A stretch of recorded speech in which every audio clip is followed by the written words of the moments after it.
Okay, that is the noon mark.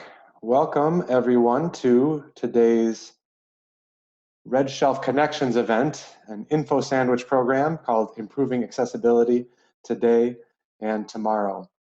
We're happy to have you with us, and we're happy to have our guest speakers with us today. So thanks to all of you for participating today. Info Sandwich is one of 4 RedShelf Connections programs, and it's one designed to power your or offer knowledge to power your strategy in motion. It is one of 4 programs that we have developed for RedShelf Connections that bring new ideas, professional development opportunities, and networking opportunities to help you achieve your vision of course materials delivery on your campus.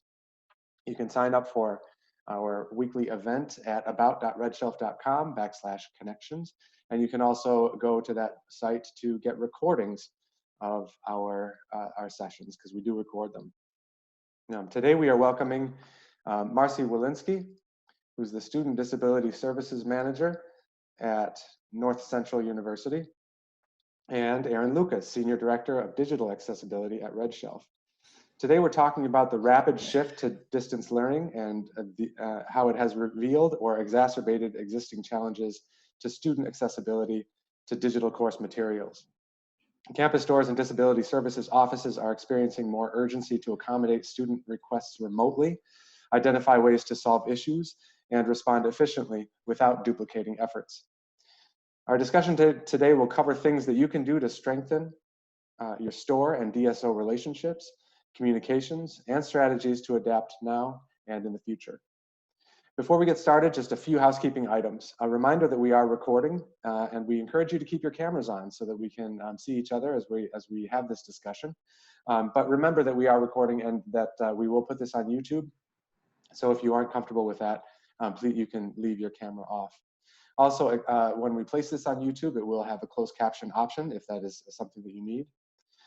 You should be muted right now, and we ask that you remain muted unless you have a question. There is a chat feature in Zoom that you can use to put your chat into the, submit your question. You can also, at the bottom of your chat window, raise your hand, and we will give you some space within the discussion to ask your question. So 2 ways to do that. There'll also be a little bit of time at the end of the presentation or the discussion between Marci and Erin for live questions. So otherwise, please stay muted. Any questions that we can't get to due to time, we will follow up with you afterwards. And with that said, we are going to invite Erin and Marci to introduce themselves. So Erin, please go ahead and share your screen and unmute, and we can get started. All right, let me share my screen. Okay, everybody see the slides all right? We can see that, yeah. Okay, excellent. All right, well, first of all, I have to thank Marci for agreeing to join me for this little info sandwich lunch chat today.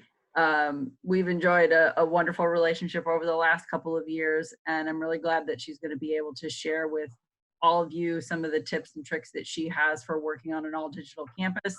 Since so many of us are kind of moving in that direction lately, might be there for a bit. So I'll give Marci a chance to introduce herself first, and then I can tell you a little bit about what I do at RedShelf. Hello, everyone. My name is Marci Wolinsky, and I am the Disability Service Manager at Northcentral University. NCU is a strictly online institution with an emphasis on our graduate school programs. Our main areas of focus are education, business, and our social and behavioral sciences programs. Within our disability service department, we have 3 specific advisors that work directly with our ADA students, and they're the ones that really help with the accessibility needs. And as Erin has mentioned, we've had a very close ongoing relationship with RedShelf. I don't think that we could take care of our students in the proper way without the relationship that we form with you guys. So thank you for that, Erin. You are very welcome, Marci. And just a little bit about me. So I've been at RedShelf about 3 years, just under 3 years now. Prior to coming to RedShelf, I was in the Fed space, worked for the federal government for 20 years, 15 of those years in the Department of Defense. ensuring Section 508 compliance within software as well as other digital entities. And at RedShelf, I work with all of our product teams and our dev teams to make sure that we are developing the most accessible products that we can for our students, as well as our campus partners. And then, I also spend a lot of my time working with folks like Marci and her teams, just making sure that their students have what they need, that we're attempting to adopt the most accessible materials that we can, and then, of course, providing that accommodation support to help bridge that gap. So again, like Steve mentioned, we're really just going to have a conversation today about strategies that can help all campuses in this sort of new normal, and things that you can implement that will help you now and that could potentially help you in the future. So obviously, we're all really talking about the whole effect of what's happening with COVID, right? So rapid shift from physical to digital, it's causing some gaps, it's causing some struggles. And most of the things that I'm hearing are the lack of being able to have that one-on-one relationship with your student, maybe even face-to-face, because obviously nobody's on campus. A lot of students were separated from their physical textbooks and potentially, accommodation files or, other types of accommodations that they'd already worked with their offices for spring. And then, the whole instituting these new ways of getting digital books means new accommodation requests. This time of year is probably not normally the busiest time of the year for me with that, but it certainly has been since this started. And then we're also seeing an increasing need for digital next term. So, all of these things could potentially still apply for fall, given the fact that, probably still won't be able to see your students one-on-one, and you have to figure out how to make sure that they have all the files that they need and everything that they need to be successful. So really it's about maintaining that equal and effective access to learning for all students, and just talk about that different perspective there and some new strategies. So one of the ways I thought would be a good cadence for helping you guys understand sort of how Marci handles this and how we can assist her and help you as well, is just sort of have a conversation about some of the things that she's doing on campus. So Marci, could you share with us some of the tips that you have for an all digital environment and how you work in that sort of environment with your students?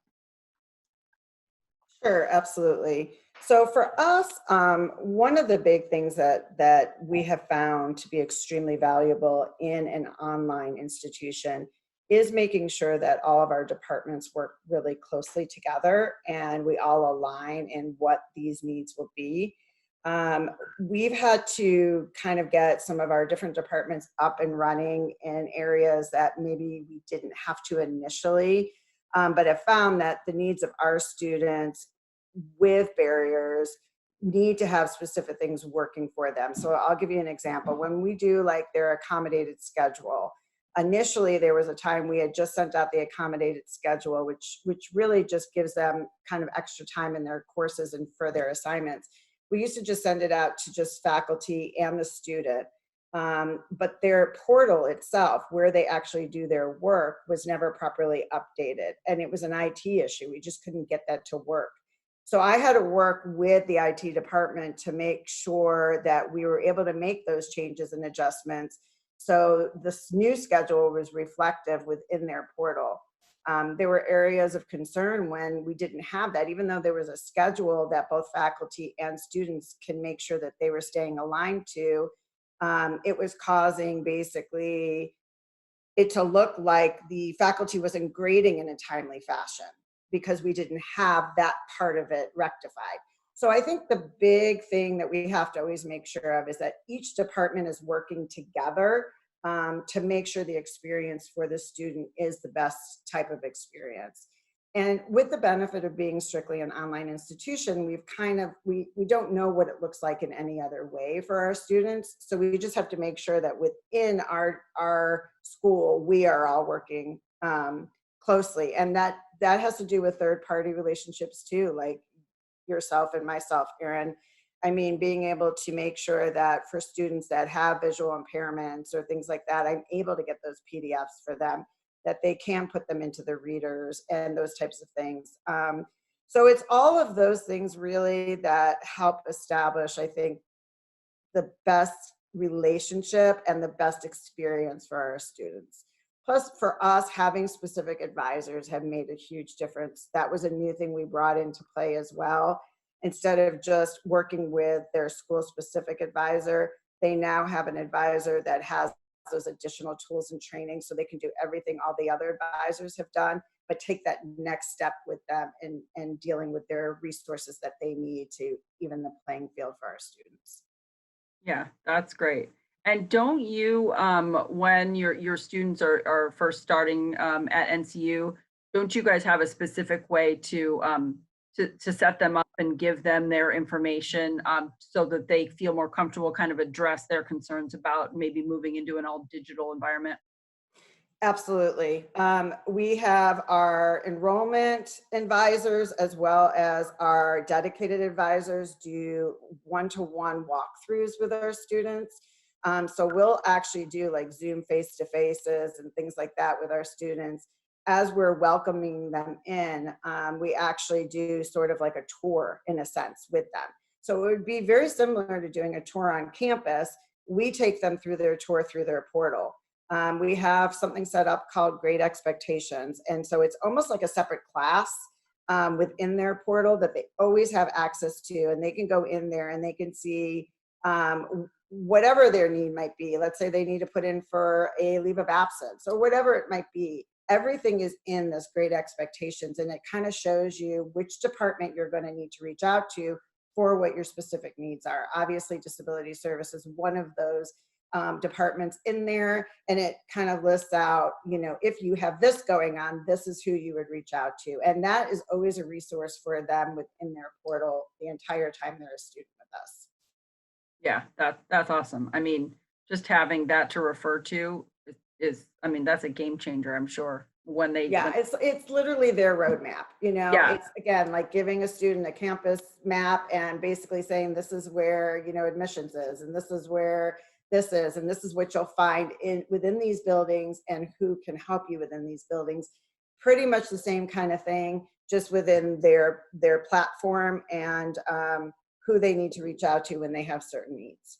yeah. I mean, that's great advice for, you know, a campus that maybe if they've got incoming freshmen this fall and they know that there's going to be either some kind of combination of, you know, different curriculums or everything completely online and just not having the opportunity to be able to get their bearings really. Exactly. Yeah, and I mean, even for, you know, students who aren't freshmen, you know, maybe they, you know, don't know anything about the next, you know, year's courses and the faculty and who those people are and how they're going to work with them. And maybe their accommodations will be different this time because they're probably going to be mostly digital. So Exactly. that's a really great resource for them. I mean, the one other thing too that we have for our dedicated students is something called the Commons. And basically it's sort of our version of, I don't know what you would even call it on campuses, but you know, like on campuses, sometimes there's just areas for students to hang out and meet each other and get to know like each the bookstore. other. Yeah, or yeah. But the Commons really is a place for students to just get to know one another too. And we have faculty that pop in there. We pop in there too to deal with like questions and concerns. And so sometimes people might just post like a generic question. And then we're always in there making sure that we're monitoring that and getting it over to the right departments as well to address any concerns. So that's also a really nice place for us to kind of pick up those students that aren't really sure where to go with their question, but they just have these questions that need to be addressed. Yeah. So kind of like our Zoom happy hours the last. Yeah. So one of the other things that we always like to talk about, like speaking of going to the bookstore and being on a campus, are how we like to build these bridges, right? You know, we know that everything's better if we all work together. And, you know, one of the key things that we try to do when we're on a campus is talk about accessible course materials, how to identify those accessible course materials and have some kind of a stake in what gets adopted on campus. Just simply knowing the difference and knowing what's better for students, all students, not just students who have, you know, other needs. It's just making sure that you're aware that publisher content can come in different varying flavors and knowing what's accessible and what isn't. So typically you're talking like an EPUB versus a PDF. And then we do a lot of course packs and supplemental materials that come directly from faculty that are loaded, you know, into say a student's LMS, right? That might work alongside publisher content, but sometimes there are accessibility barriers there. So if you know that that's happening, those are some of the questions you can ask. And then OER materials are becoming increasingly popular. In fact, we're doing a webinar about it in May, just to kind of help our campuses understand the accessibility of you know, OER materials and where the gaps might be. And then really what it's about is just, you know, really working together to make sure that, you know, if a bookstore has a question about, you know, something that's being adopted or a question from a student, like, I'm more than happy to answer that. But if they're coming to me first, pretty sure that they probably don't know anyone at their accessibility office. So that's something that we always try to do when we go onto a campus, bring all of those people to the table to just kind of have a discussion, because we often find that, you know, people are duplicating efforts. So really making the connection here, Marci, could you talk a little bit about, you know, strengthening those relationships on your campus, and how that's really, you know, helped you to know all of the other departments? Yeah, there's been a lot of different areas like that we're still, you know, for an institution that has only been an online institution, you would think that we would have it all figured out, but we still are constantly growing and adapting and changing. And you know, you and I, like we've said, like that's one very valuable, important relationship that we've established, and it's not even interdepartment. It's Right. outside of our actual school, but without it, it would not be manageable. And you know that we've had several different, you know, little things that we've had to work on together when it comes to the publishers and how they all operate differently, what types of, you know, PDFs we're able to get, whether it works for some of our students' readers, and maybe some of those types of things that have to be adjusted. Our IT department is a big one. And again, there are a lot of help with scenarios like when we have our pub ebooks, and those are built into our bookshelf for our students in the D2L and on their platform. Those have the ability to have the narrator put in, but not all of ours do. So working with our IT department too, to help them understand when they get a call from a student who feels like something isn't working properly, them being able to distinguish what should be available to our students, all students, as a pub-e, and them being able to do it as a narrator versus ones that we have to work with our students that have accommodation needs and getting those PDFs. Working hand in hand with the dean's offices. I mean, that's a huge one too, and making sure their level of understanding of what we deem as a reasonable accommodation for our students, and making sure that all faculty, all the dean's offices, everybody is on the same page when it comes to that. Not in any way, shape, or form trying to offer something maybe to a student that doesn't really fall within our policy or what we deem as a reasonable accommodation. So having those relationships and everybody basically coming from the same place and understanding it the same way is huge. We have, before that had happened, and before we laid sort of that foundation across the board, we had a lot of confusion and a lot of students upset because they felt like they were getting different answers from different people. So it's a very, very important thing. We do ongoing trainings as well, for faculty, for our advisors, for all the different departments. I do like a monthly ADA training where all new people are required to come in. People come in sometimes as refreshers.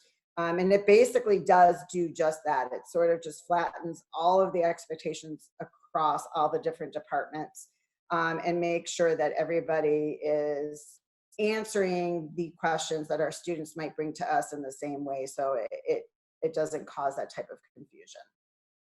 Yeah, I think one of the ways that we sort of do that in reverse is just always making sure that if someone from NCU, I mean, regardless of who that is, usually it's a student, um, that students they're very resourceful. They'll find a way to connect with someone to get what they need. So they'll come in via our Zendesk system and ask about accommodations or PDFs or things like that. And of course, we always loop Marci and her team into that. Not only because we have to make sure that they're verified students, but we want to make sure that they know what's happening. That maybe this is a student that they really should be engaging more with, and to say, you really should be registered with us because it's clear that you have a need here, and we can help you support that in all of these different ways. And we don't expect students to self-identify to us. So that's why we have to make sure that we're looping Marci into those conversations, because we want to make sure that they're getting everything that they need, and that Marci is aware of it so she can help. Exactly. And I mean, that's been super helpful too, just kind of rerouting some of those students that they do. Sometimes students, especially when they're new, I would say, to NCU, and they see that their bookshelf is RedShelf, and they start wanting to, let's say, print everything that they possibly can, and then they hit that window where they can't, and they may not even view it as something that is an accessibility thing. They just don't understand, so they'll reach out to you guys, and then we have to come back together and figure out what is the student's needs and how do we help this student, and by you looping them back to us, we're able to move forward with that. Yeah, I mean, and it really is, just comes down to it's all about making sure the student has the best experience they can, side and out, Absolutely. right? Yeah. So just kind of looking forward into like what are the other challenges that we're still facing? Like we already talked about, large universities are already announcing that their fall terms are going to be virtual, that everything's going to be online. I mean, I've heard all different kinds of combinations of what could happen in the fall, and I mean, who knows? At this point, it could be spring. I've heard even like people aren't going to do fall; they're going to move fall to spring. So all kinds of things. So we're probably going to be in a situation where maybe physical books are still not going to be the best solution for everybody. That's going to be potentially more digital books and more needs for accommodations. More students who have not connected with anybody on a campus to learn like the new platforms they're going to be using, or what the accessibility tools are available to them through their disability services office. Maybe they've never used Kurzweil before and the campus uses Kurzweil. How are they connecting those dots with their school? So, we kind of want to talk a little bit about strategies that can, in the now, that can help us improve, the experience in the future. So now I know we've talked about how Marci is a veteran at this. She's got a lot of experience in the all digital world. So can you share maybe some of the additional issues that you might still be facing and are challenged with? For us, I would say the biggest stumbling block right now is still the accessibility to some of the PDFs, the different publishers basically having different requirements of us, instead of maybe streamlining a process, which to me would be tremendous, whether it's something RedShelf can help us with, or whether we just have to work with the publishers. But I think getting some type of streamlining in this situation to make the process a little simpler for us, so we can better support our students. I'm having to basically let my students know across the board, because I don't know basically what publisher I'm going to be looking at for their next course, right? So I'm pretty much having to let all of our students know across the board, it's about 2 weeks out before I can get your book for you in a PDF format. But that's not always the case. Oftentimes we're getting them in a day or two. So it would be so nice to be able to maybe close that gap a little bit. Yeah. And be able to maybe shorten that, particularly with our new students that are not yet set up with us. We're still going through the process of getting them set up, right? But they've already started a course. And now all of a sudden I'm telling them it's another 2 weeks before they're going to get their book because they just finally came to me. So I think that to me is probably the biggest thing. That and probably working more closely with maybe trying to determine specific readers that work best for our PDFs that we're getting. Because I know Erin and I have run into this a couple times where I've got a student that uses a specific reader, but the PDF may not perfectly work with that reader. And Erin, you've been a lifesaver in that area for me because I've been stumped. I have no idea really. And looping you in and you being able to do your little magic, your little wand, whatever it is you do, and fix those PDFs so they work for all the readers has been amazing, you know? So it's those types of challenges that I feel like on our end, we're having to kind of, we're always doing the best we can within what we have. But it would be nice if we can expand what that looks like, I guess. Yeah. The ease of it. I think that for campuses that are, you know, more of the traditional bookstore, independent bookstore variety, one of the recommendations that we have for that is working ahead of, you know, the course. You know, I've talked to any number of campuses where, you know, they are making sure that they are making all of those connections and building those bridges so they can find out, hey, like this is what's going to be coming up. I'm going to work ahead on this. I know you do that a lot. And, you know, especially with inclusive access, you know, first day access should mean first day access, right? So I have plenty of schools that are saying, these are the students I know I have this upcoming term. These are the books that I know that they are going to need accommodations for. You know, how can you help us? And we continue to have even more and more conversations about, you know, nailing down the processes with publishers. And, you know, of course, not all publishers are willing to provide an accommodation without, you know, the Disability Service Office going directly to them. But we always ask, you know, are you willing to let us help close this gap for you? Or if not, please give us an actual person that someone could talk to, or a specific process for our schools. I mean, especially with inclusive access, again, coming back to that first day access should mean first day access. So yeah, that's one of the biggest tips that I usually give to especially newer schools that are just starting to work with us, is getting ahead of that is so key. It's really the most totally agreed. Totally yeah, agreed. completely. And it's like you said, you know, it's always going to offer a student the best experience when we're all in it and prepared. And like you say, we've had those relationships built within the departments or third-party relationships where you know what each person brings, and you can tap into those resources and really, really help the students. And I would say that's probably one of the things I feel we do really well within our department is just knowing what we have to be ahead of the curve about, so our students don't feel it. Yeah, and that's the biggest thing. that's a good point. And so that's probably the biggest thing I can say for people who are having to go to more of this modality, is to really, really spend that time to make sure that you're, like you say, well prepared, like you've started it ahead of schedule. It's not something that anybody's going to benefit from if we're all just jumping in and scrambling at the last minute. So yeah. I agree with you on that, Erin. Yeah. So now we thought we'd open it up to the audience to see if anybody had any questions for Marci or myself. Steve, do we have any questions? Yeah, we have just a minute or two to take a question. We did have one come through in the registration process, and wondering if you could expand a little bit on making custom academic materials accessible when you have to create them from scratch, best practices or ideas around that issue. Yeah, so like I'd mentioned before, like we could probably literally talk for at least an hour about that. Yeah. You know, that whole idea of, you know, creating custom materials. We already have, you know, campuses that are doing that. And then OER, just not only from an affordability perspective, but you know, from just an ease of adding additional things to it, is really becoming popular. So we are going to do a whole webinar on that for Global Accessibility Awareness Day.